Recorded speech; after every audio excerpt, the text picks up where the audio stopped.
তুই পারবি তারানাথ। তোর মধ্যে সেই ক্ষমতা আছে, আমি দেখতে পাচ্ছি। তুই খুব শীঘ্রই একজন সিদ্ধ পুরুষ হয়ে উঠবি, আর তখন তোর নাম এই গোটা জগতে ছড়িয়ে পড়বে। কিন্তু তৃতীয় মহাবিদ্যার শক্তি লাভ করতে না পারলে তোর সাধনা তোকে তেমন খ্যাতি এনে দিতে পারবে না। আর সাধনায় যদি শক্তি না থাকে তাহলে সিদ্ধি লাভ কোনোভাবেই সম্ভব নয়। তাই তোকে তোর সাধনার মাধ্যমে তুষ্ট করতে হবে তৃতীয় মহাবিদ্যাকে। তিনি তুষ্ট হলে তুই তার কাছ থেকে অষ্টসিদ্ধি লাভ করবি, আর এই সিদ্ধির প্রভাবে তুই জনকল্যাণ করে যেতে পারবি। তোর অনেক খ্যাতি আর নাম ডাকও হবে।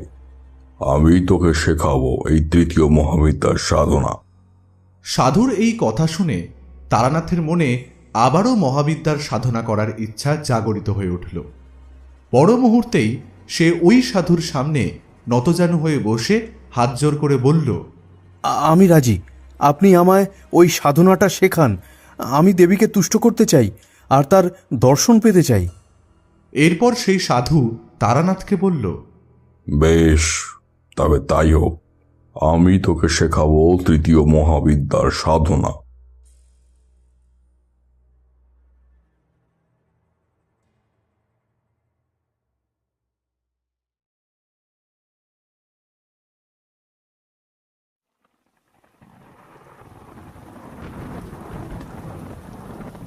সময়টা শ্রাবণ মাসের একটা বর্ষণমুখর সন্ধ্যা। আজকে সারাদিনই আকাশের মুখ ভার হয়ে রয়েছে। থেকে থেকেই ঝেবে বৃষ্টি আসছিল, আর সঙ্গে গড়গড় শব্দে বাজও পড়ছিল। এই দুইয়ের সাথে আজ সমানভাবে ঝোড়ো হাওয়ার দাপটও ছিল বেশ ভালোই। কিন্তু সন্ধ্যার দিকে বৃষ্টিপাত কিছুটা কমলেও হাওয়ার দাপট আর বিদ্যুতের ঝলকানি একই রকম থেকে গেল। সেদিন আমি আর কিশোরী অফিস থেকে বেরিয়ে পড়েছিলাম কিছুটা তাড়াতাড়ি, কারণ আজকের এই খারাপ আবহাওয়ার জন্য অনেক কর্মচারী অনুপস্থিত ছিল, আর সেই কারণেই আজ কাজের চাপও কম ছিল, যার কারণবশত আজ আমরা তাড়াতাড়ি বেরোতে পারলাম। অফিস থেকে বেরিয়ে কিশোরী আমাকে বলল, ভায়া, এই বৃষ্টিমুখর সন্ধ্যায় বাড়িতে গিয়ে আর কি করব? তার থেকে চলো এখান থেকে বরং একটা ট্রাম ধরে নিই আর চলে যাই মঠ লেনে তারানাথের বাড়িতে। আজকেই সন্ধ্যাবেলায় তার কাছ থেকে কিছু ভৌতিক গল্প শুনেই আসি। এই আবহাওয়ায় আজকের সন্ধ্যাটা আমাদের বেশ ভালোই জমে উঠবে। কিশোরীর মুখে এই কথাটা শুনে আমার মনটাও খুশি হয়ে উঠল, আর আমি মনে মনে ভাবলাম, আজকে তো আমি বাড়িতে একাই আছি, কারণ আমার গিন্নি ওর বাপের বাড়িতে ঘুরতে গেছে। তাই এমন দিনে কি করে ঘরে একা একা ভালো লাগবে? এর থেকে তারানাথের বাড়ি গেলে সময়টাও ভালোভাবে কেটে যাবে, আর নতুন কিছু গল্পও শোনা যাবে। সেই কারণেই আমি কিশোরীর প্রস্তাবটা মেনে নিলাম। এরপর আমরা দুজনে এগিয়ে গিয়ে একটা ফাঁকা ট্রামে উঠে পড়লাম।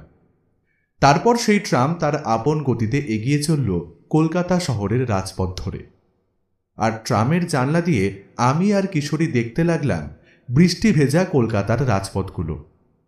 আমি দেখলাম রাস্তার বেশ কিছু জায়গায় এক হাঁটু জল দাঁড়িয়ে গেছে। এই সমস্ত দৃশ্য দেখতে দেখতে প্রায় ঘণ্টাখানেক পর আমাদের ট্রামটা এসে উপস্থিত হলো মঠ লেনের সামনে। এরপর আমি আর কিশোরী নেমে পড়লাম ট্রাম থেকে। আমরা নেমে যাওয়ার পর ট্রামটা চলে গেল দক্ষিণেশ্বরের দিকে। এবার আমরা এগিয়ে গেলাম মঠ লেনের সেই সরু গলিটার দিকে। গলিতে ঢোকার আগে কিশোরী তারানাথের জন্য পাশের মুদির দোকান থেকে একটা পাসিং শোয়ের প্যাকেট কিনে নিল। তারপর আমরা দুজনে প্রবেশ করলাম গলিটার ভিতরে। গলির ভেতরে প্রবেশ করার পর আমার প্রায় মনে হয় এই স্থান যেন আধুনিক কলকাতার স্থান নয়। এই স্থানে আজও প্রাচীনত্বের ছোঁয়া আছে, আর তার সাক্ষ্য বহন করে চলেছে এই গলির ভেতরে অবস্থিত বাড়িগুলি। এবং সবকিছুকে ছাপিয়ে এই গলির মূল আকর্ষণের কেন্দ্রবিন্দু হয়ে আছে তারানাথের বাড়ি, সাথে তার বাড়ির দেওয়ালে লাগানো ওই সাইনবোর্ডটা, যেখানে আজও জলজল করে সেই নামটা, তারানাথ জ্যোতির্বিনোদ। এই নামের নিচে অনেক গণ্যমান্য ব্যক্তিবর্গের স্বাক্ষর তারানাথকে আজও প্রসিদ্ধ করে রেখেছে। এই সমস্ত কিছু ভাবতে ভাবতে আমি আর কিশোরী এসে উপস্থিত হলাম তারানাথের বাড়ির সদর দরজার সামনে। তারপর কিশোরী দরজায় টোকা দিল। ভেতর থেকে ভেসে এলো তারানাথের গলা। চারিমা, একটু দেখ তো মা, এই সময় কে এলো? এরপর আমরা শুনতে পেলাম চারির গলা। সে বলছে, হ্যাঁ বাবা, দেখছি। এরপর সিঁড়ি বেয়ে নিচে নেমে এলো আর তারপর সদর দরজাটা খুলে দিল এবং আমাদের দুজনকে দেখে সে এক গাল হাসি দিয়ে বলল, আসুন কাকাবাবু, আপনারা ভেতরে আসুন। আমায় ক্ষমা করবেন, আসলে দরজাটা খুলতে একটু দেরি হয়ে গেল। চারির কথা শুনে আমি তাকে বললাম, এতে ক্ষমা চাওয়ার কি আছে চারিমা? আরে আমরা কিচ্ছু মনে করিনি। এরপর আমাদের দুজনকে চারি নিয়ে এলো উপরতলার বৈঠকখানায় আর আমাদের বলল, কাকাবাবু, আপনারা এই ঘরে একটু বসুন, আমি বাবাকে গিয়ে বলছি যে আপনারা এসেছেন। এই কথা বলে চারি চলে গেল। এরপর মিনিট 20 পরে তারানাথ এলেন বৈঠকখানায়।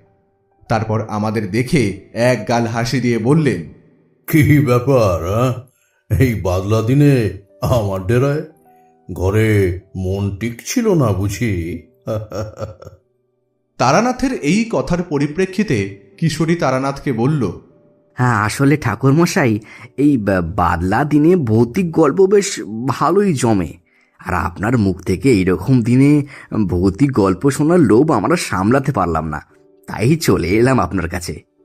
কিশোরীর কথাটা শুনে তারানাথের মুখটা উজ্জ্বল হয়ে উঠল। এবার তারানাথ আমাদের উদ্দেশ্যে বললেন, সে তোমরা সত্যিই বলেছ, এই বৃষ্টিমুখর সন্ধ্যায় ভৌতিক গল্প বেশ ভালোই জমে। কিন্তু আমি যে সমস্ত ভৌতিক গল্প তোমাদের শোনাই সেগুলো সবই সত্য ঘটনা, কোনোটাই ছেলে ভুলোনো গপ্প নয়। আর তাছাড়া তোমাদের তো আমি আগেই বলেছিলাম যে এই গল্প বলার গুণটা আমি আমার বাবার থেকে পেয়েছিলাম। এই ক্ষমতাটা আমাকে দেওয়ার জন্য আমি চিরকাল আমার বাবাকে নত জানু হয়ে প্রণাম করি। কিন্তু আজ যদি আমি তোমাদের মতো শিক্ষিত হতে পারতাম, তাহলে এই ক্ষমতাকে কাজে লাগিয়ে বড় বড় বই পুস্তক লিখে সাহিত্যিক উপাধি পেয়ে যেতাম। যাক, সেসব কথা। এই তোমাদের সঙ্গে এই সমস্ত অভিজ্ঞতার কথা ভাগ করে নিয়ে আমি বেশ ভালোই আছি, আর আমার কিছুর দরকার নেই। আমাদের এই কথোপকথনের সময় চারি ঘরে প্রবেশ করে আমাদের জন্য 3 কাপ চা আর গরম গরম ফুলুরি দিয়ে গেল। এরপর তারানাথ আমাদের বললেন, তোমরা কি খেয়ে নাও, তারপর গল্প শুরু করছি। এরপর কিশোরী তারানাথের জন্য আনা পাসিং শোয়ের প্যাকেটটা তারানাথের হাতে তুলে দিল। তারানাথ ওই প্যাকেট থেকে একটা সিগারেট বের করে সেটাকে ধরিয়ে মনের সুখে 2টো টান দিলেন। এরপর আমি চায়ে একটা চুমুক দিয়ে তারানাথকে বললাম, আচ্ছা, আপনি তো আমাদের বলেছিলেন আপনি আপনার জীবনে প্রথম দিকে মহাবিদ্যা সাধনা করেছিলেন, আর আপনাকে সেই মহিষাদল গ্রামের শ্মশানের সাধু বাবা মহাবিদ্যা ভুবনেশ্বরীর সাধনা শিখিয়েছিলেন। সেই সাধনা করে আপনি দর্শন পেয়েছিলেন দেবী ভুবনেশ্বরীর। কিন্তু তারপরেও কি আপনি মহাবিদ্যা সাধনা করেছিলেন, বা আপনি কি নতুন কোনো মহাবিদ্যার দর্শন লাভ করেছিলেন? যদি সেরকম কিছু ঘটে থাকে তাহলে আজকে আমাদের সেই গল্পটা বলুন না, আজকে আমরা সেটাই শুনব। আমার এই প্রশ্ন শুনে তারানাথ সিগারেটে একটা বড় টান দিয়ে সেই সিগারেটটাকে ছায়দানি হিসেবে ব্যবহৃত নারকেলের মালাটায় গুজে দিতে দিতে আবার বলতে শুরু করলেন, মহিষাদলের শ্মশানে দেবী ভুবনেশ্বরীর সাধনা করার পর সাধু বাবা আমাকে জনকল্যাণের জন্য আবার সংসারে পাঠিয়ে দিলেন। আমিও তখন ফিরে এলাম আমার গ্রামের বাড়িতে।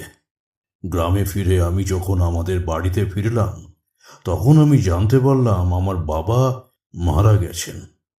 সবার কথায় আমি যা বুঝলাম, আমার বাবার মৃত্যু হয়েছিল মস্তিষ্কের রক্তপাতজনিত কারণে। বাবার এই মৃত্যু সংবাদ পেয়ে আমি তো কিংকর্তব্য বিমূঢ় হয়ে পড়লাম, কারণ আমার বাবা ছিলেন যথেষ্ট কর্মঠ মানুষ, আর তিনি তার বুদ্ধির জোরে আমাদের এই সংসারটাকে আগলে রেখেছিলেন। কিন্তু এখন তাঁর অবর্তমানে কিভাবে আমাদের সংসার চলবে সেটা আমি সত্যি বুঝতে পারছিলাম না, কারণ আমি তো চিরকালেরই সংসার বিরাগী মানুষ। সংসার প্রতিপালন কিভাবে করতে হয়, কিভাবে ব্যবসা বাণিজ্য করতে হয়, এই সমস্ত বিষয়ে আমার কোনো ধারণাই ছিল না। আমি খালি তন্ত্র সাধনা আর সাধুসঙ্গই করে বেড়াতাম, আর এইসব করেই আমার দিন চলত। কিন্তু এখন কি হবে আমি ভেবেও এর কোনো সুরাহা বের করতে পারলাম না। তাই অবশেষে আমি আমার দুই ভাইকে ডেকে সমস্ত বিষয়টা খুলে বললাম এবং তারপর তাদেরকে পুরো সম্পত্তির মালিকানা দিয়ে দিলাম। আমার মা অবশ্য একটু অসন্তুষ্ট হয়েছিলেন, কিন্তু আমি তাকে বললাম, দেখো মা, তুমি তো জানোই আমি চিরকালেরই সংসার বিরাগী মানুষ। আমার এইসব সম্পত্তি বিষয়াশয় কোনোদিনই ভালো লাগে না। আমার শুধু তন্ত্র সাধনা সাধুসঙ্গ করতেই বেশ ভালো লাগে, আর তাই নিজেকে এই সমস্ত বিষয় বাসনায় জড়াবো না বলেই এই সমস্ত সম্পত্তি ওদের মধ্যে ভাগ করে দিলাম। তুমি রাগ করো না মা, আমি এতেই ভালো থাকবো। এরপর মা আর আমাকে কিছু বলেননি, শুধু একটা কথাই বলেছিলেন, আর সেটা ছিল, দেখ তারা, তোর যেটা ঠিক মনে হয় তুই সেটাই কর, কিন্তু মাঝে মাঝে আসিস আমার কাছে, আমাদের ভুলে যাস না, কারণ তুই আমার বড় সন্তান, আর তোকেই আমি সব থেকে বেশি ভালোবাসি বাবা। তাই তোকে না দেখতে পেলে আমি যে মরেও শান্তি পাবো না রে। এই কথা বলে মা আমার ঘর থেকে চলে গেছিলেন।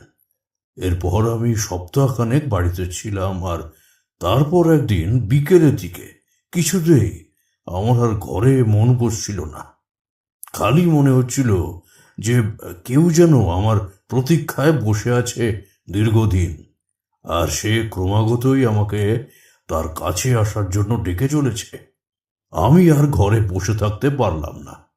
এরপর আমি আমার জিনিসপত্র সব গুছিয়ে নিয়ে আর একটা চিঠি লিখে বেরিয়ে পড়লাম বাড়ি থেকে। এভাবে আবার আমি গৃহত্যাগী হলাম। বাড়ি থেকে বেরিয়ে উদ্দেশ্যহীনভাবে হাঁটতে হাঁটতে আমি বেশ অনেকটাই দূরে চলে এলাম, আর এই সময় সন্ধ্যা নামতে শুরু করেছিল। আর আমি চারিদিকে তাকিয়ে দেখলাম যে স্থানে আমি এসে উপস্থিত হয়েছি, ওই স্থানটা জনমানবহীন আর জঙ্গলাকীর্ণ।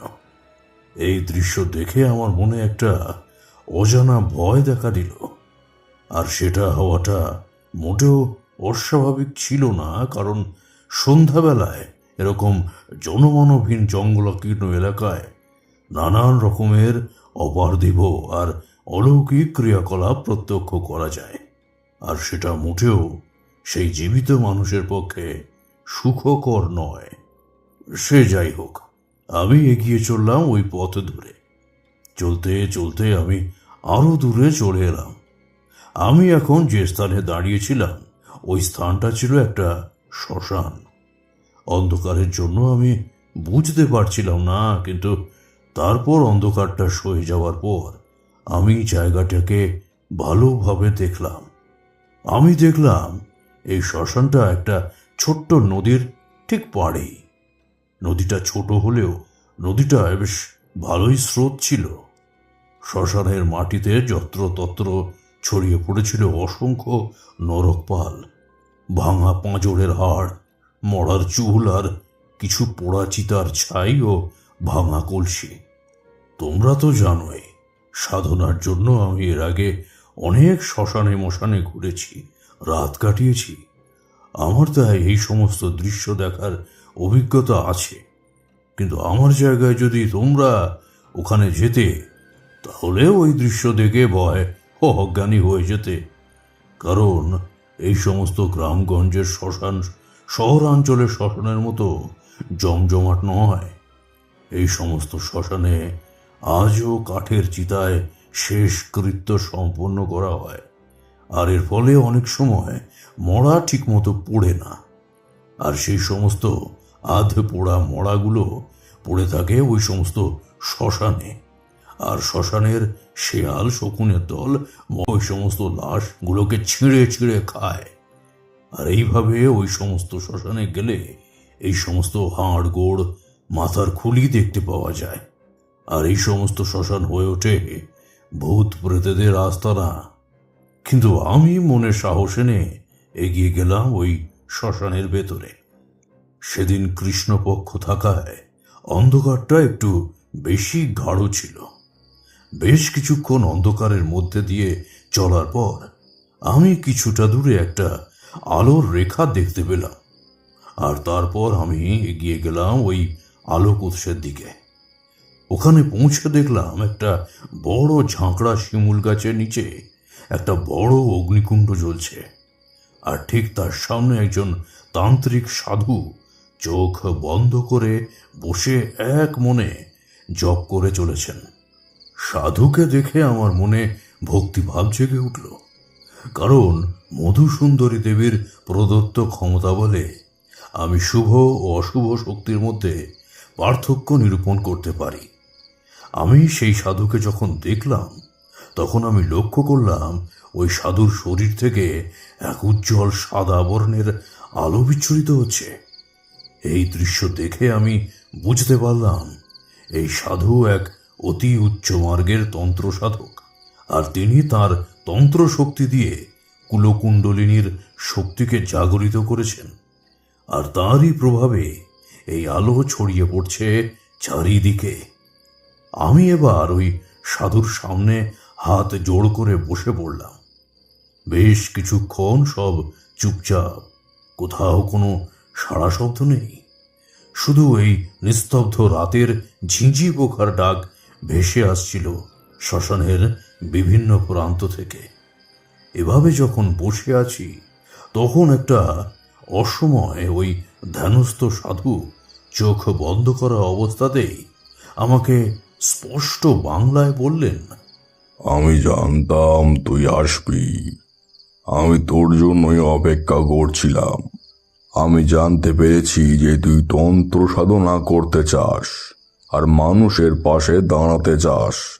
তার জন্যই নিজের ঘর বাড়ি ছেড়ে পরিব্রাজকের মতো ঘুরে বেড়াচ্ছিস। কিন্তু এভাবে শ্মশানে শ্মশানে ঘুরলে তো শুধু হবে না, কারণ এভাবে সিদ্ধিলাভ করা সম্ভব নয়।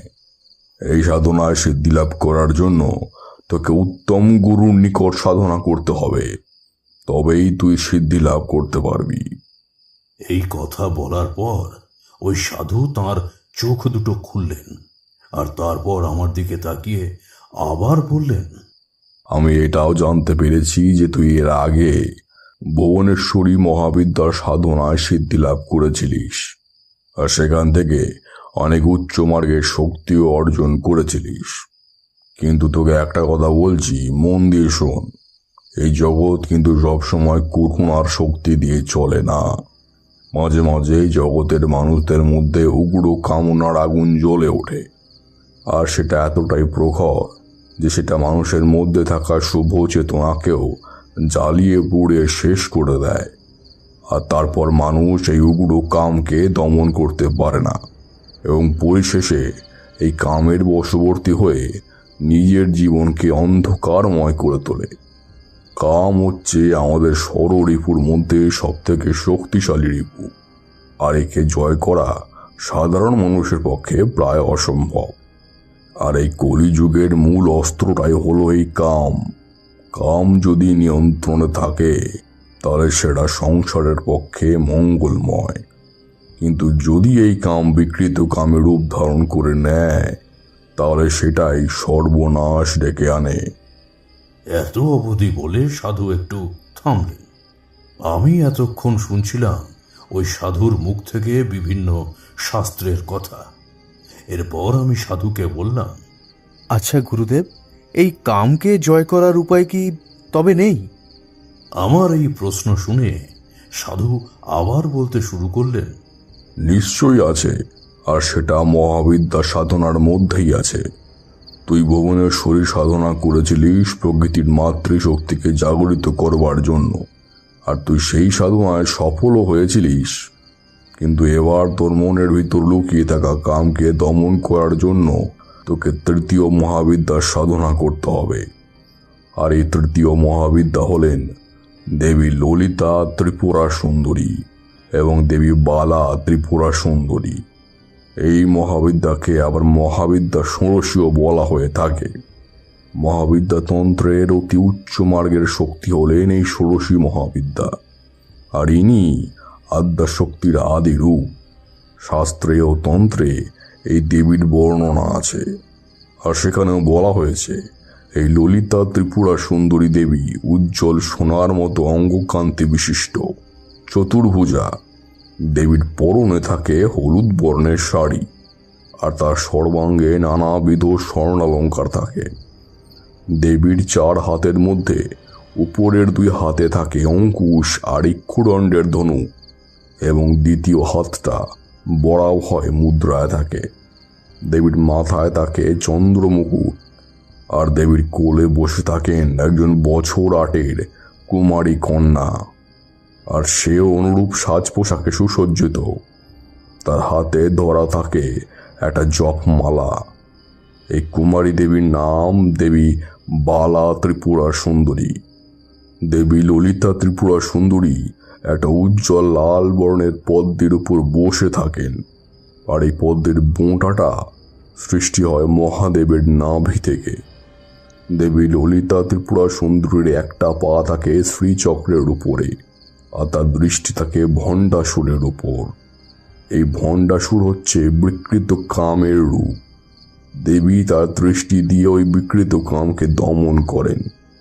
সাধুর কাছ থেকে দেবীর এই রূপ বর্ণনা শুনে আমার মনটাও একটা অদ্ভুত প্রশান্তিতে ভরে গেল। এরপর সাধু আমায় বললেন, সাধককে তার মনের ভিতর লুকিয়ে থাকা কামকে জয় করার জন্য দেবী ষোড়শীর সাধনা করতে হয়, আর যদি সে এই সাধনায় সফল হয়ে যায় তাহলে দেবী ওই সাধককে সেই শক্তি প্রদান করবেন, যেটার মাধ্যমে ওই সাধক তার অন্তরের কামকে জয় করতে পারবে। দেবী তখন সেই সাধকের মূলাধার আর স্বাধিষ্ঠান চক্রকে জাগরিত করে দেবেন, আর এই 2টি চক্রের জাগরণের ফলে সাধক আর কামের বশবর্তী হবেন না। তাই তোকেও এই সাধনা শিখতে হবে। জানিস কিভাবে দেবীর কৃপা লাভ করা যায়? যদি তুই রাজি থাকিস তাহলে আমি তোকে এই সাধনা শেখাবো। আমি নিজেও এই সাধনা করেছিলাম। আমার গুরু শ্রী প্রণবাচার্য শাস্ত্রী আমাকে এই সাধনা শিখিয়েছিলেন, আর আমি আমার সাধনার মাধ্যমে তুষ্ট করেছিলাম দেবী ত্রিপুরা সুন্দরীকে। দেবী আমার সাধনায় তুষ্ট হয়ে একটা দিব্য শ্রীচক্র আশীর্বাদ স্বরূপ আমাকে দিয়েছিলেন, আর এই শ্রীচক্রের শক্তির দ্বারা আমি বিকৃত কামের শিকার হওয়া মানুষদের জীবনের মূল স্রোতে ফিরিয়ে আনি।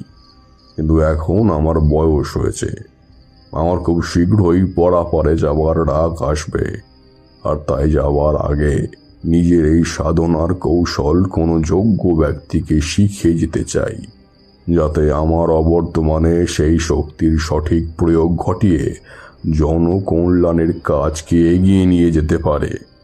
তাই দেবীর নির্দেশেই আমি তোর জন্য অপেক্ষা করছিলাম, আর এখন তুই এসে গেছিস। তাই আমি আমার সাধনা তোকে শিখিয়ে দিয়ে দেবীর নির্দেশ পালন করব। আমি সাধুর কথাগুলো শুনে রাজি না হয়ে থাকতে পারলাম না, কারণ এইরকম একজন গুরুর সান্নিধ্য খুব কম জনের ভাগ্যে ঘটে, আর এমন গুরু সহজে পাওয়া যায় না। আমি এবার সাধুকে বললাম, গুরুদেব, আমি রাজি। এই সাধনা শেখার জন্য আমি রাজি। আপনি আমায় এই সাধনা শিখিয়ে দিন। আমার উত্তর শুনে সাধুর মুখ উজ্জ্বল হয়ে উঠল।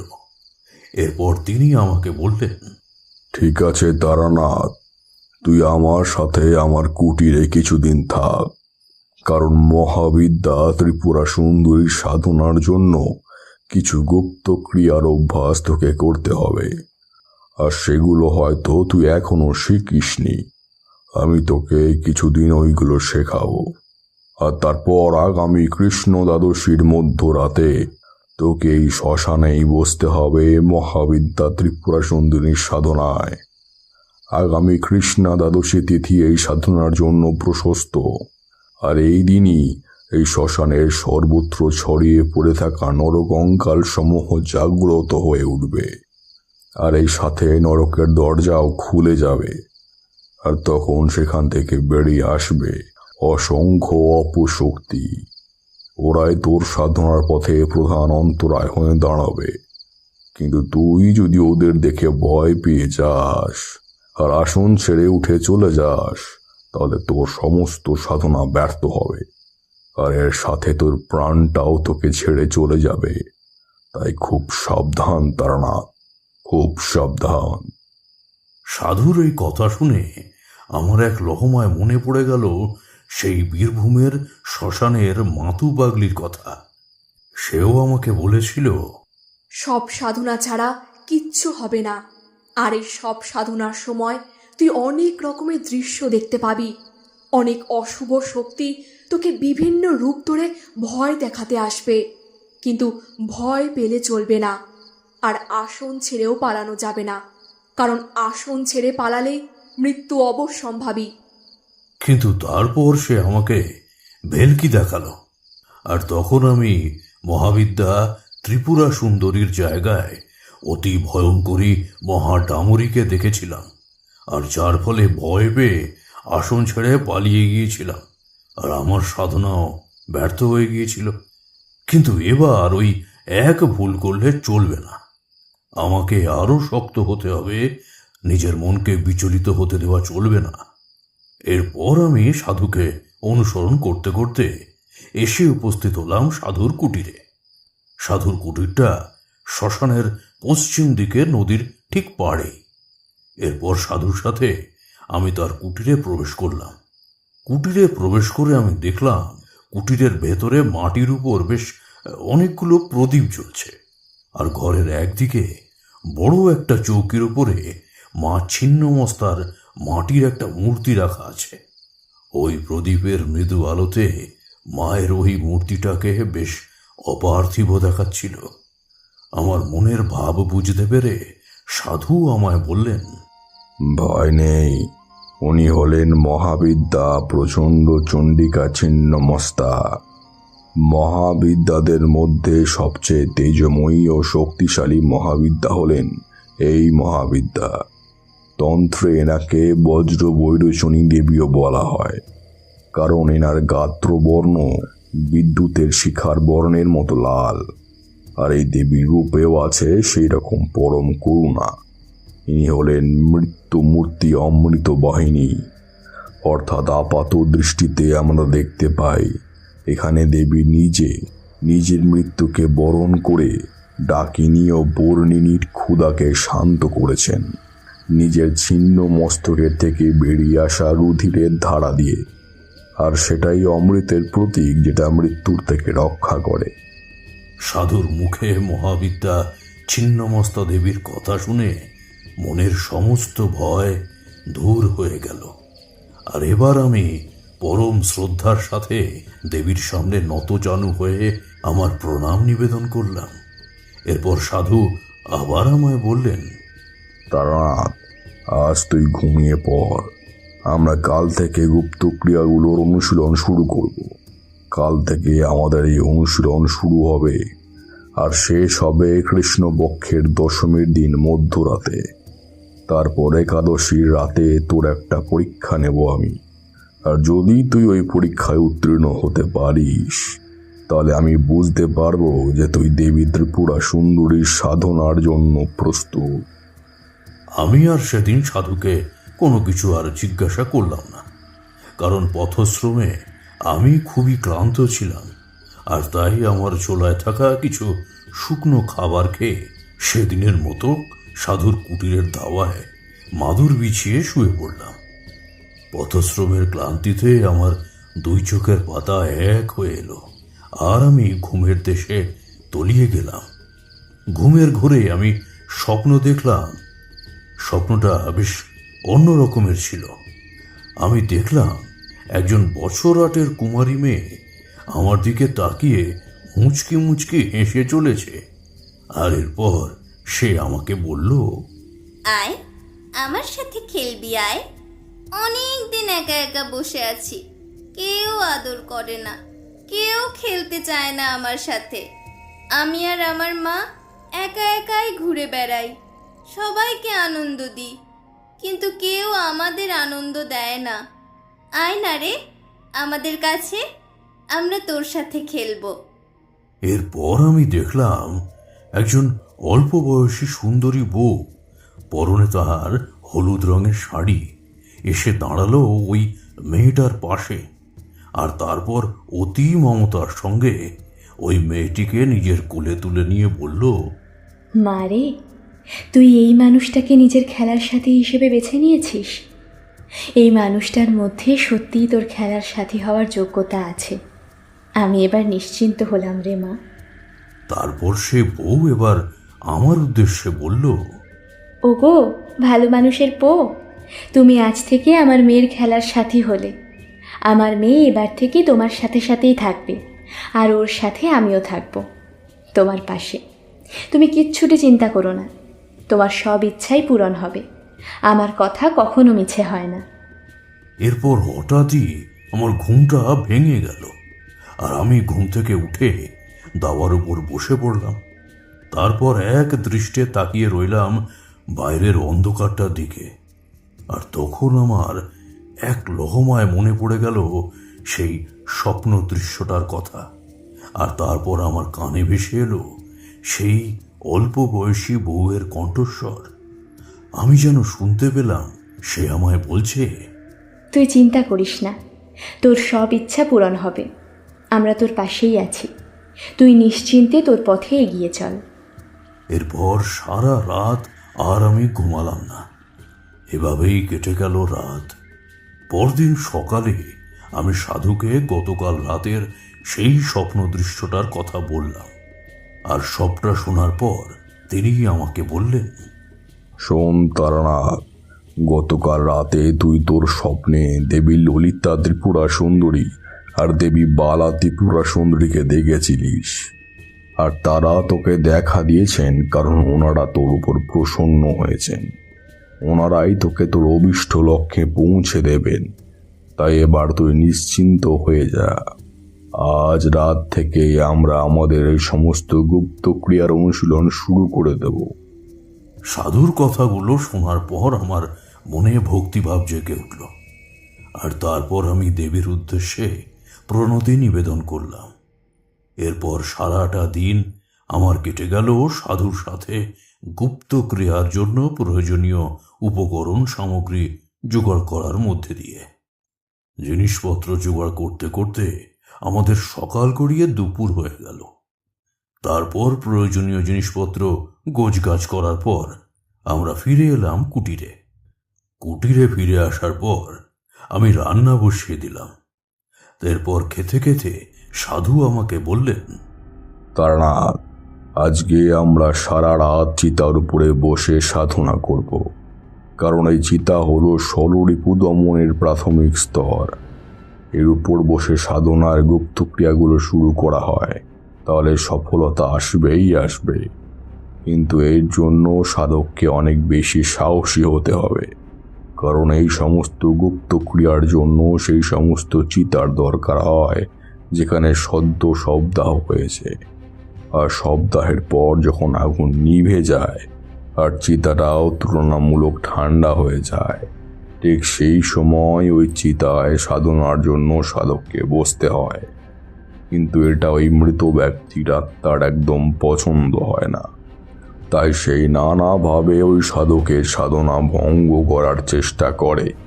কিন্তু এইসবের ফলে যদি সাধক বিচলিত হয়ে ওঠে তাহলে তার সাধনা ব্যর্থ হয়ে যায় আর সে তার প্রাণ হারায়। তাই আমি তোকে বারবার বলছি, নিজের মনটাকে শক্ত রাখিস, না হলে চিতা সাধনা করতে পারবি না, আর এই মহাবিদ্যা ত্রিপুরা সুন্দরীর সাধনাও করতে পারবি না। তারপর যথারীতি খাবারের পাঠ চুকিয়ে আমি আর ওই সাধু গেলাম শ্মশানের সেই স্থানে যেখানে শবদাহ হয়। আর সেখানে পৌঁছে আমরা খুঁজতে লাগলাম এমন একটা চিতা যেখানে সদ্য শবদাহ হয়েছে। কারণ চিতা সাধনার জন্য ওই রকমই একটি চিতার প্রয়োজন আছে। খুঁজতে খুঁজতে আমরা পেয়ে গেলাম ওই রকম একটি চিতা। এরপর ওই সাধু আমাকে বললেন, তারানাথ, ওই হচ্ছে তোর আজকের সাধনার আসন। আজকের ঠিক মধ্যরাতে তোকে ওই আসনে বসে গুপ্ত ক্রিয়ার অনুশীলন করতে হবে, কিন্তু একদম ভয় পাবি না, কারণ ভয় পেলেই সব শেষ। কাজেই মনের সাহসের সঞ্চার কর। এভাবে কৃষ্ণা দশমীর রাত পর্যন্ত তোকে এই গুপ্ত ক্রিয়াগুলো করতে হবে।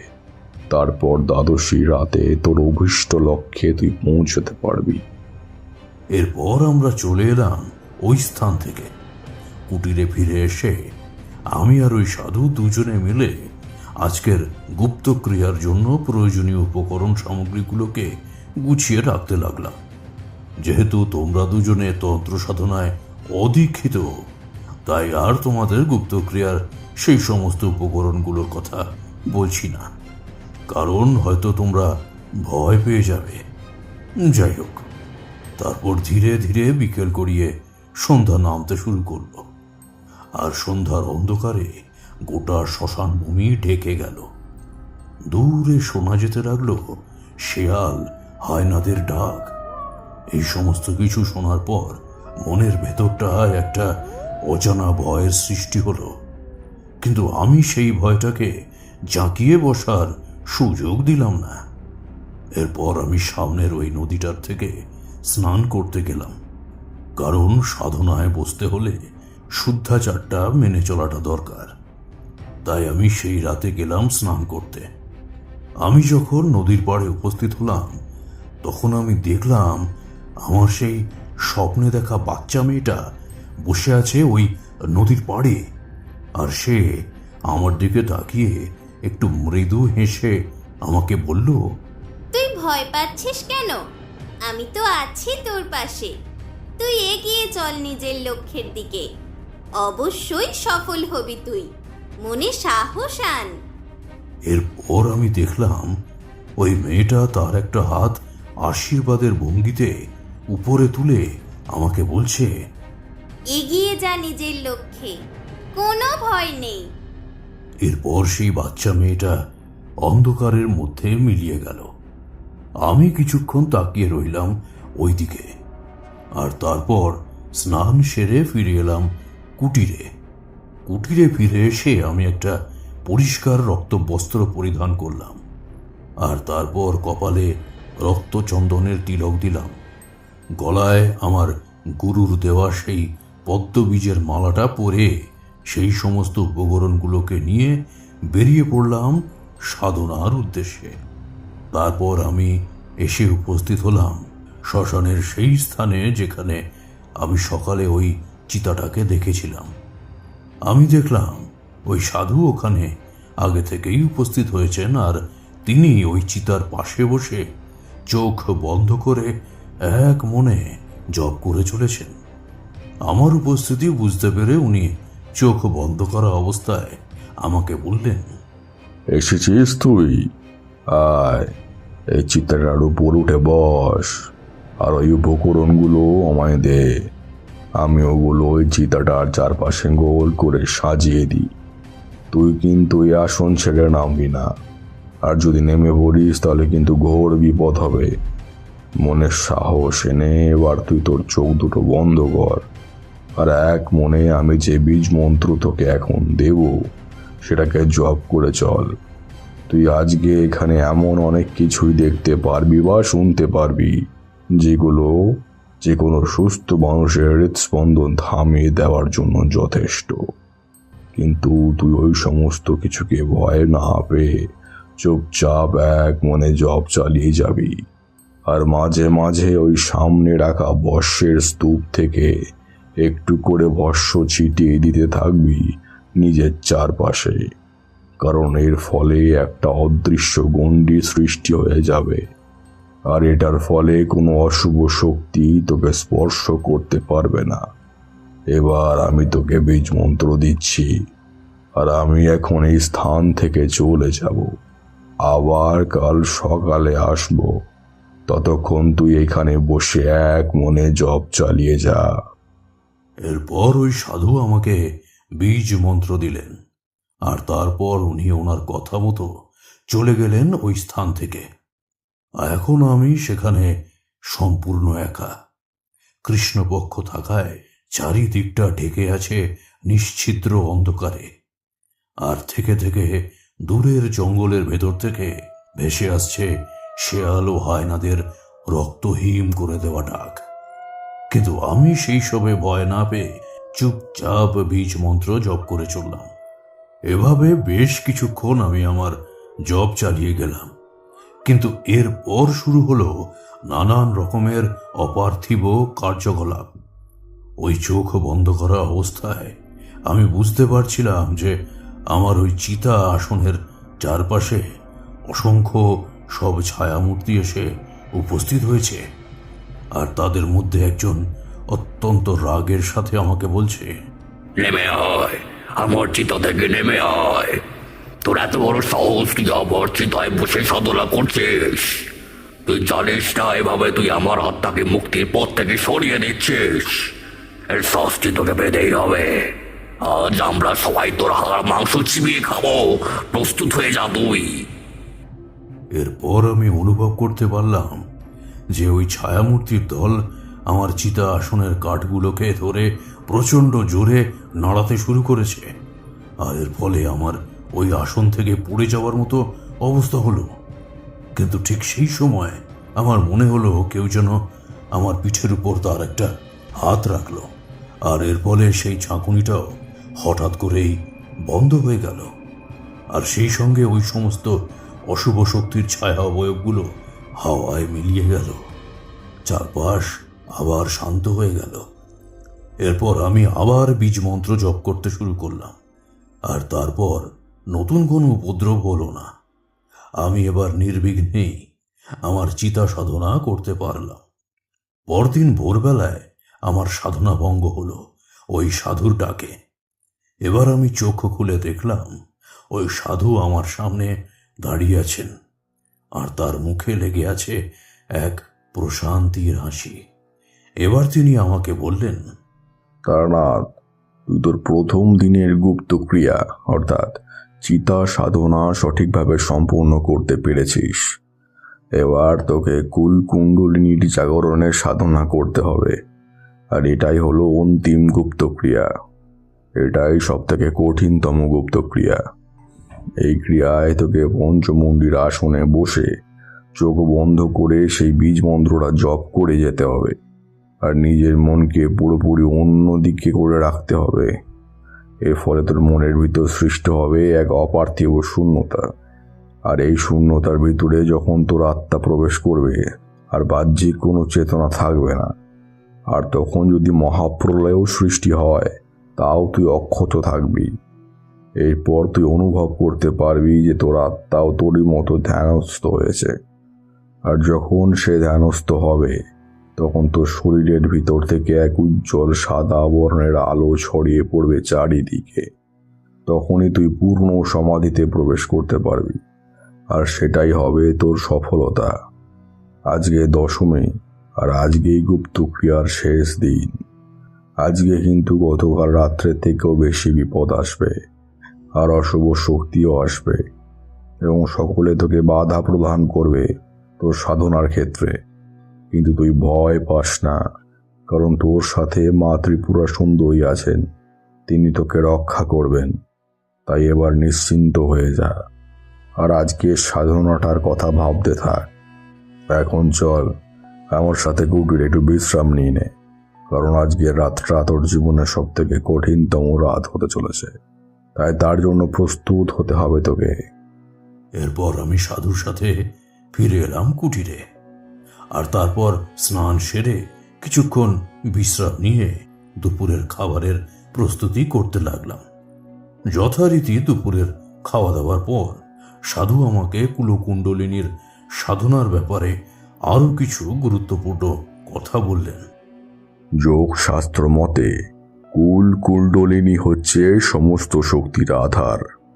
প্রাচীনকালের সিদ্ধিপ্রাপ্ত যোগী ঋষিরা মানব দেহ ও মনের কুণ্ডলিত শক্তি উৎস সম্পর্কে প্রতীকী ব্যঞ্জনায় যে ব্যাখ্যা দিয়েছেন, সেই মত অনুসরণ করেই যুগে যুগে সাধক পুরুষেরা যোগ সাধনায় ব্যাপৃত থেকে এই শক্তিকে জাগরিত করে সিদ্ধি লাভের উন্নিষ্ট খুঁজেছেন। বিমুক্তি সোপান গ্রন্থে বলা আছে, গুজ্জলিঙ্গে তথা নাভহৃদয়ে কণ্ঠদেশকে ভ্রমদ্রয়ে বিজয় নিয়ত ষটচক্রাস্তু ক্রমাদিতি, অর্থাৎ ভ্রুমধ্যে কণ্ঠদেশে হৃদয়ে, নাভিমূলে লিঙ্গদেশে ও গুজ্জস্থানে ষটচক্র বিরাজ করেন। এই মূলাধার প্রদেশেই মুখ বেদান করে ব্রহ্মদ্বারে সর্পাকৃতি কুল ও কুণ্ডলিনীর অধিষ্ঠান। এখনকার বীজ মন্ত্র হল লং। এই বীজের ঠিক নিচে একটি ত্রিকোণ আছে, সেখানেই সুপ্তভাবে কুণ্ডলিনী বিরাজ করেন। একটি ধূসর লিঙ্গকে 3.5 পাকে জড়িয়ে তিনি সুপ্তভাবে থাকেন নিদ্রিত রূপে। এই শক্তি যতক্ষণ নিদ্রিত থাকে ততক্ষণ মানুষ ও পশুর মতো থাকে। তার উত্তরণের শুরু হয় এই শক্তি জাগ্রত হলে। এখান থেকে সুষুম্না নাড়ির উদ্ভব ঘটে। এর বাঁ দিক থেকে ওঠে ইড়া নাড়ি এবং ডান দিক থেকে পিঙ্গলা নাড়ি। ইড়া নাড়ি চন্দ্র স্বরূপা, পিঙ্গলা নাড়ি সূর্য স্বরূপা এবং সুষুম্না নাড়ি চন্দ্র সূর্য অগ্নি স্বরূপা। এই চক্রের 4টি পাপড়ি নির্দেশ করে ধর্ম, অর্থ, কাম, মোক্ষকে। এখান থেকেই সবার সাধনার শুরু। সুষুম্নার এই সূক্ষ্ম জ্যোতির্ময় সূত্রাকার ও প্রাণময় পথই হচ্ছে মুক্তির পথ। মুক্তির এই পথ দিয়েই কুণ্ডলিনীকে ঊর্ধ্ব দিকে চালিত করতে হয়। কুণ্ডলিনীর অবস্থান সম্বন্ধে সিদ্ধ যোগীদের বক্তব্য হচ্ছে, মেরুদণ্ডের নিম্নদেশে যে মূলাধার চক্র আছে তা খুব গুরুত্বপূর্ণ। এই স্থানটি হচ্ছে প্রজনন শক্তি বীজের আধার। একটি ত্রিকোণ মণ্ডলে একটি ছোট সাপ কুণ্ডলী পাকিয়ে আছে। যোগীরা একে এই প্রতীকে প্রকাশ করেছেন। এই নিদ্রিত সর্পই হচ্ছে কুণ্ডলিনী। এর গুম্মানই হচ্ছে রাজযোগের একটি মাত্র লক্ষ্য। মহাসর্প অনন্ত, যেমন রত্ননিধি সমাকীর্ণা পৃথিবীর একমাত্র আধার, তেমনি কুণ্ডলিনী শক্তি হঠতন্ত্রের আধার। ওই কুণ্ডলিনী শক্তি জাগরিতা হলে শরীরে ষট চক্রস্থিত অখিল পদ্ম ও গ্রন্থি ভেদ হয়ে যাওয়ায় প্রাণবায়ু সুষুম্না ছিদ্র দিয়ে অনায়াসে যাতায়াত করতে পারে। প্রাণায়াম অভ্যাসে যা বিশেষ প্রয়োজন। প্রণয়মূলক চিন্তা বা পাশব কার্য থেকে যে যৌন শক্তি উত্থিত হয় তাকে ঊর্ধ্ব দিকে মানব শরীরের মহাবিদ্যুৎ আধার মস্তিষ্কে প্রেরণ করতে পারলে সেখানে সঞ্চিত হয়ে যৌন শক্তি ওজ বা আধ্যাত্মিক শক্তি লাভে সাহায্য করে। এই ওজস হচ্ছে মানুষের মনুষ্যত্ব।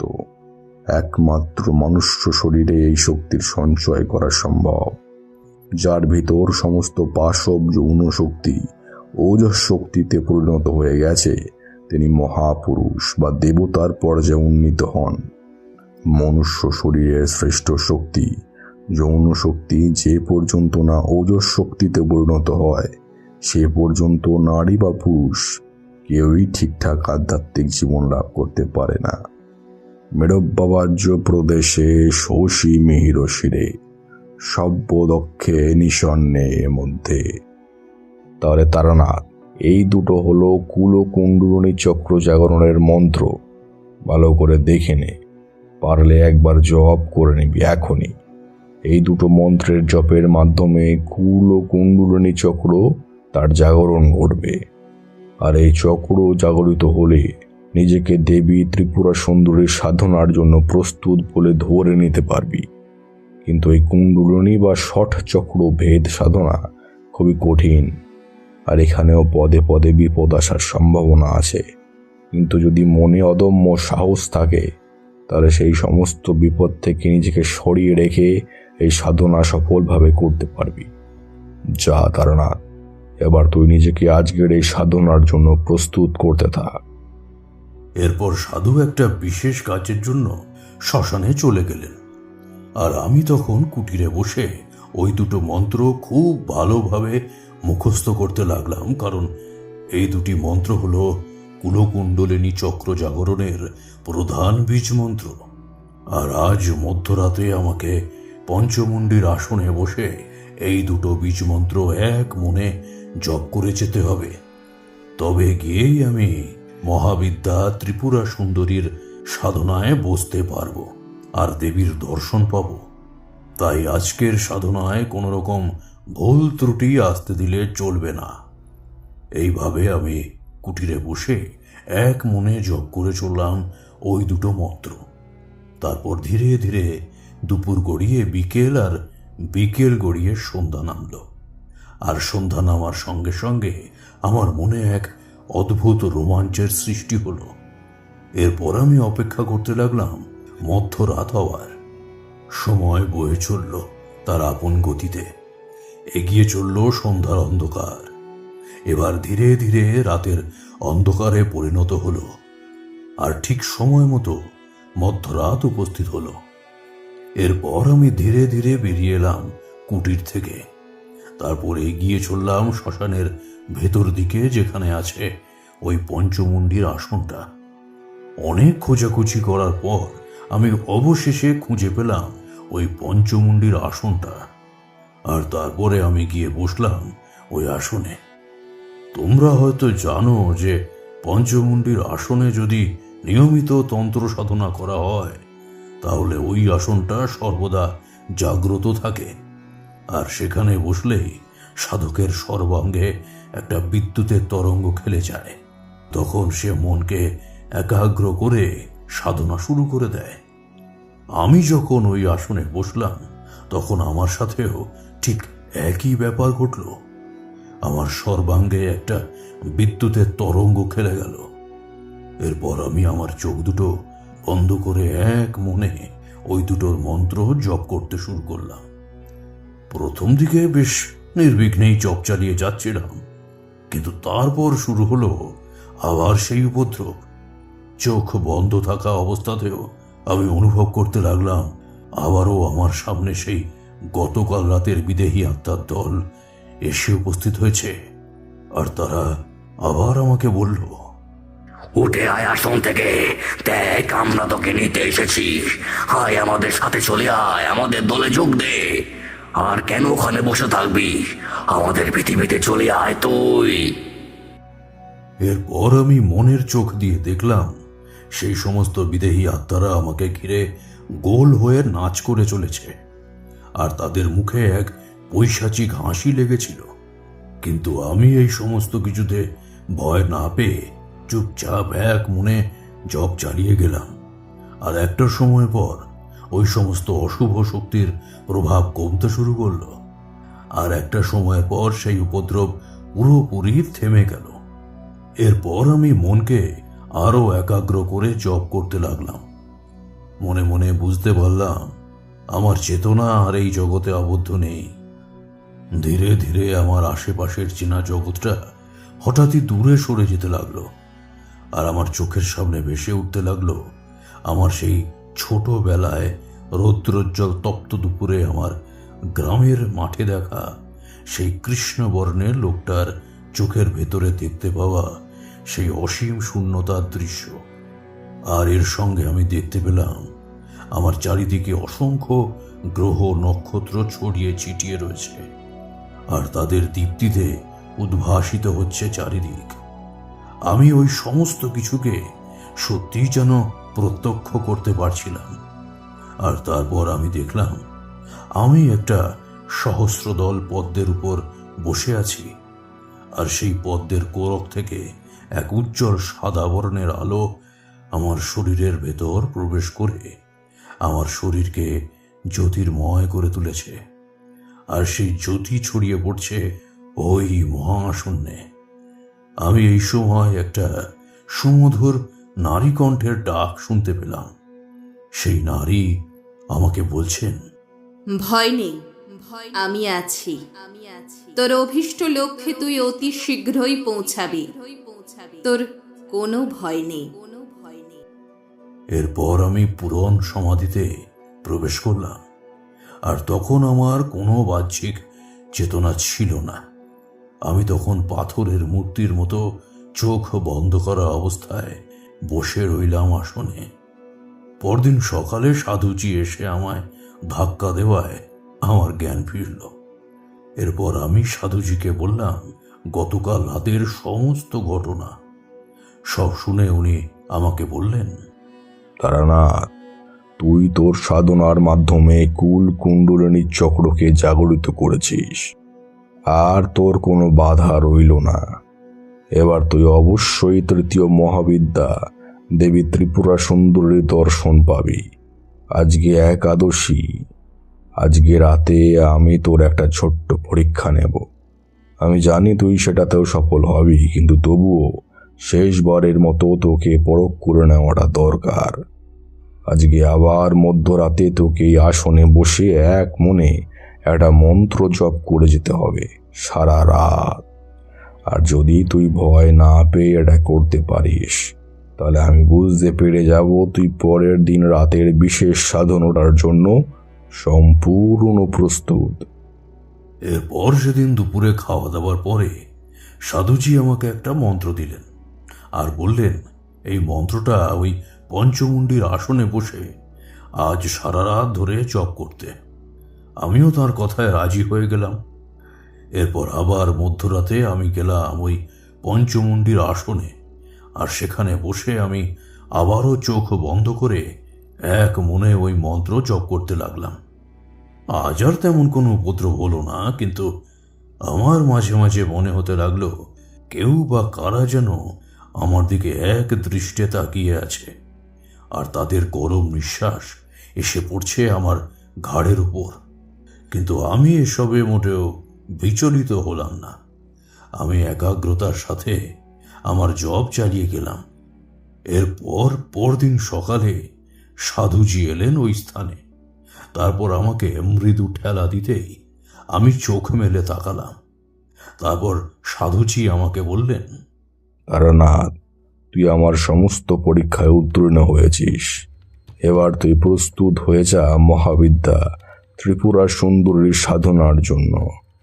আজকে হলো কৃষ্ণপক্ষের দ্বাদশী তিথি, আর আজকের রাত্রাই সেই মহেন্দ্রক্ষণ যখন তুই দর্শন পাবি মহাবিদ্যা ললিতা ত্রিপুরা সুন্দরীর আর বালা ত্রিপুরা সুন্দরী দেবীর। আজকে তোকে আরো মন দিয়ে সাধনা করতে হবে। এই সাধনার জন্য কিছু জিনিস আমি গতকাল দুপুরে জোগাড় করে রেখেছি। আজকে সাধনার সময় ওই জিনিসগুলো তোর প্রয়োজন হবে। আমার সাথে কুটিরে চল, আমি তোকে সাধনা কিভাবে করতে হবে সেটা বলে দিচ্ছি। এরপর আমি সাধুজির সাথে চলে এলাম কুটিরে, আর সেখানে পৌঁছে সাধুজি আমাকে ওই সাধনার প্রক্রিয়াটা বলতে শুরু করলেন। তারানাথ, এই মহাবিদ্যার সাধনা করার জন্য প্রথমে তোকে শুদ্ধাচারে রক্ত বস্ত্র পরিধান করে কপালে রক্ত চন্দনের তিলক দিয়ে পঞ্চমুণ্ডির আসনে বসতে হবে। তারপর একটা অগ্নিকুণ্ড বানিয়ে সেটায় অগ্নি সংযোগ করতে হবে। এরপর কিছু জবা ফুল আর কিছু হলুদ গাঁদা ফুল মধুতে মাখিয়ে নিতে হবে। এরপর দেবী ললিতা ত্রিপুরা সুন্দরীর প্রণাম মন্ত্রটা জপ করতে করতে একটা করে ফুল আহুতি দিতে হবে ওই অগ্নিকুণ্ডের ভিতরে। এই সময় অনেক রকমের বাধা আসবে, কিন্তু মনকে স্থির রেখে এই আহুতি চালিয়ে যেতে হবে।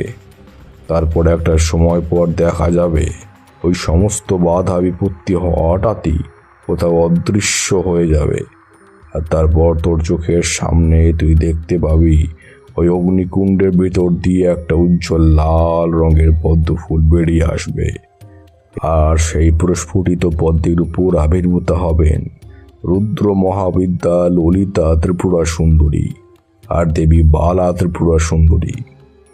সাধুজির মুখে সাধনার বিশদ বিবরণ শুনে আমার মনে একটা অদ্ভুত আকর্ষণের সৃষ্টি হলো। এবার আমিও নিজেকে প্রস্তুত করে নিলাম আজকের সাধনার জন্য। যথারীতি সেদিন বিকেলের পর আমি গেলাম ওই নদীটায় স্নান করতে, আর আজকেও আমার সাথে দেখা হলো ওই বাচ্চা মেয়েটার। আর এবারও ওই মেয়েটা আমাকে বলল, আজ তোর সব ইচ্ছা পূরণ হবে, যা প্রার্থনা করছিস তাই পাবি আজ। এরপর আমার চোখের সামনে ওই মেয়েটা হাওয়ায় মিলিয়ে গেল। এরপর আমি স্নান সেরে ফিরে এলাম কুটিরে, আর সেখানে পৌঁছে আমি নতুন একটা রক্ত বস্ত্র পরিধান করে কপালে রক্ত চন্দনের তিলক দিলাম আর গলায় পরলাম পদ্মবীজের মালাটা। এরপর আমি সাধনার উপকরণগুলোকে গঙ্গাজল ছিটিয়ে শুদ্ধ করে তারপর সেগুলোকে একটা মাটির সরায় গুছিয়ে নিলাম। আমি অপেক্ষা করতে লাগলাম মধ্যরাতের মাহেন্দ্রক্ষণের। যথারীতি আমার অপেক্ষার অবসান ঘটল। মধ্যরাতে সে উপস্থিত হলো আর তারপর আমি বেরিয়ে এলাম কুটির থেকে। এগিয়ে চললাম ওই পঞ্চমুণ্ডির আসনটার দিকে। যেতে যেতে আমি শুনতে পাচ্ছিলাম দূরের জঙ্গলের ভেতর থেকে ভেসে আসা শেয়ালের ডাক, আর এর সাথে শুনতে পাচ্ছিলাম পেঁচার কর্কশ আওয়াজ। এই সমস্ত ডাক কোনো সাধারণ মানুষের পক্ষে যথেষ্ট ভীতিকর, কিন্তু আমার মনে তখন শুধু একটাই আশা যে আমি আজ দেবীর দর্শন পাব। এরপর যথারীতি আমি এসে উপস্থিত হলাম ওই পঞ্চমুণ্ডির আসনে, আর তারপর আমি সেখানে বসে পড়লাম আর আমার সাথে আনা ওই ফুল ভর্তি মাটির সরাটা আর ওই মধুর শিশিটা আমি আমার সামনে রাখলাম। এরপর আমি একটা অগ্নিকুণ্ড বানিয়ে সেটায় অগ্নিসংযোগ করলাম, আর তারপর আমি দেবী ত্রিপুরা সুন্দরীর ধ্যান মন্ত্রটা এক মনে জপ করতে লাগলাম। আর এর সঙ্গে একটা করে জবা ফুল আর গাঁদা ফুল আহুতি দিতে লাগলাম ওই অগ্নিকুণ্ডের ভেতরে। এভাবে বেশ কিছুক্ষণ চলার পর হঠাৎ আমি দেখলাম আবার সেই অশরীরী আত্মারা কোথা থেকে এসে আমার চারপাশে দাঁড়িয়ে পড়েছে, আর তারা সবাই আমাকে ঘিরে ঐশাসিক আনন্দে নাচতে শুরু করেছে। কিন্তু আমি জানতাম যে দেবী আমার পরীক্ষা নিচ্ছেন, এগুলো কোনোটাই সত্যি না। তাই আমি ভয় না পেয়ে আবার জপ আর আহুতি চালিয়ে গেলাম। এরপর আমি দেখলাম যে ওই ছায়ামূর্তির দল আবার মিলিয়ে গেল অন্ধকারে। এরপর আর নতুন কোনো উপদ্রব হলো না। আমি এক মনে জপ করতে লাগলাম।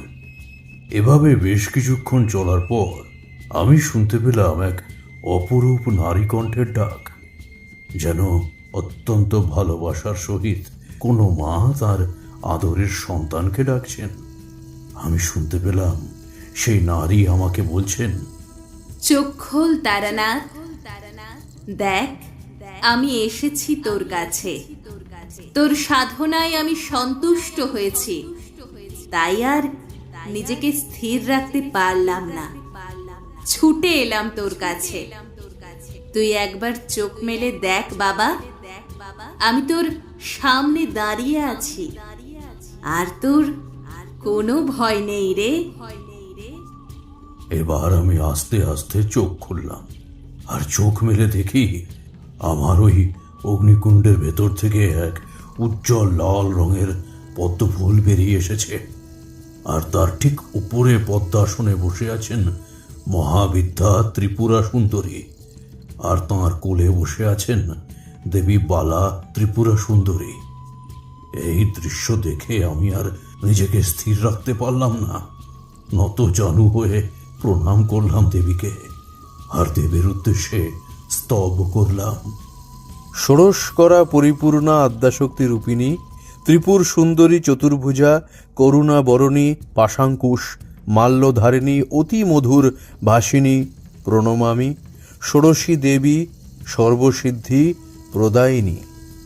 এরপর দেবী আমাকে তাঁর ঐশ্বর্যময়ী রূপ দেখালেন, যেখানে তিনি চতুর্ভুজা, আর তাঁর হাতে ধরা ছিল পাশ, অঙ্কুশ, ইক্ষুদণ্ডের ধনুক, আর তাঁর একটা হাত বরাভয় মুদ্রায় ছিল, আর দেবী বালা ত্রিপুরা সুন্দরীর হাতে ধরা ছিল এক জপমালা। এরপর দেবী আমাকে বললেন, তারানাথ, আমি তৃতীয় মহাবিদ্যা দেবী ত্রিপুরা সুন্দরী, আর আমি আদ্যাশক্তির আদিরূপ। আজ তুই তোর সাধনার মাধ্যমে জাগিয়ে তুলেছিস ওই আদ্যাশক্তির এই আদি রূপকে। উগ্র কামনার দমন করে জগৎবাসীকে শুদ্ধ কামনা প্রদান করি, তাই আমার আরেকটি নাম কামাক্ষী। আজ এই জগতের মানুষেরা সবাই উগ্র কামনার বশবর্তী, তাই আমি তোকে বেছে নিয়েছিলাম এই জগতের মানুষদের মধ্যে শুদ্ধ চেতনা জাগানোর জন্য। আমি তোর সাধনায় যেহেতু সন্তুষ্ট হয়েছি, তাই আমি তোকে এই আশীর্বাদ করছি যে তোর মধ্যে কোনোদিনই উগ্র কামনার জন্ম হবে না, আর তুই এই সমস্ত পথভ্রষ্ট এবং উগ্রকামের বশবর্তী জীবেদের উদ্ধার করবি। যা তারানাথ, এবার তুই সংসারে ফিরে যা, আর সেখানে গিয়ে তুই তোর এই সাধনা থেকে অর্জিত সিদ্ধির সঠিক প্রয়োগ ঘটিয়ে পথভ্রষ্ট জীবেদের উদ্ধার কর। আমার আশীর্বাদ সব সময় তোর সাথে থাকবে, আর যখনই তোর মনে কোনো ভয় বা সংশয় আসবে, তখন তুই এক মনে আমার নাম জপ করবি। আমি তোকে সঠিক পথ দেখাবো। যা তারানাথ, এবার তুই ফিরে যা, তোর মঙ্গল হোক। এরপর দেবী অন্তর্হিত হলেন, আর আমি দেবীর উদ্দেশ্যে প্রণতি নিবেদন করলাম। তারপর কিছুক্ষণ ওখানে বসে রইলাম। ভোর হওয়ার সাথে সাথেই ফিরে এলাম কুটিরে, আর সেখানে পৌঁছে দেখি সাধুজি দাওয়ায় দাঁড়িয়ে আছেন, আর তার মুখে একটা হাসি লেগেছিল। এরপর আমি তার পায়ে প্রণাম করলাম। তারপর তিনি আমাকে বললেন, তুই পেরেছিস তারানাথ, আমি জানতাম তুই পারবি। মহাবিদ্যা ত্রিপুরা সুন্দরী সাধনায় সিদ্ধি লাভ করতে তুই পারবি। দেবীর দেওয়া শক্তির কোনোদিনও অপপ্রয়োগ করবি না। মানুষের ভালোর জন্য সবসময় কাজ করে যাস।